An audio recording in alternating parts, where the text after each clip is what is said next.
তড়িঘড়ি করে বিচার বিভাগের জন্য পৃথক সচিবালয় করতে চায় না সরকার। বিচার বিভাগের জন্য পৃথক সচিবালয়ের বিষয়টি যাচাই বাছাইয়ের পর সিদ্ধান্ত নেওয়া হবে বলে জানিয়েছেন আইনমন্ত্রী মোহাম্মদ আসাদুজ্জামান। দুপুরে খুলনায় আইনজীবী সমিতির নবীন বরণ অনুষ্ঠানে এসব কথা বলেন তিনি। বলেন, বিচার বিভাগ স্বাধীন করতে একটি মেধাভিত্তিক বার কাউন্সিল প্রয়োজন। এজন্য দেশের ৮০,০০০ আইনজীবীকে প্রশিক্ষণের আওতায় নিয়ে আসতে কাজ করছে সরকার।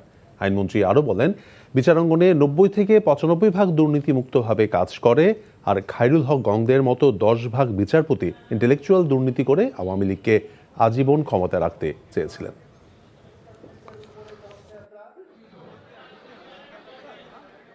আমরা চাই বিচার বিভাগ স্বাধীনতা ভোগ করুক। আমরা চাই বিচারকরা তাদের মান, সম্মান, ইজ্জত, ভয়, ভীতির ঊর্ধ্বে উঠে একটি স্বাধীন বিচার কার্য পরিচালনা করুক।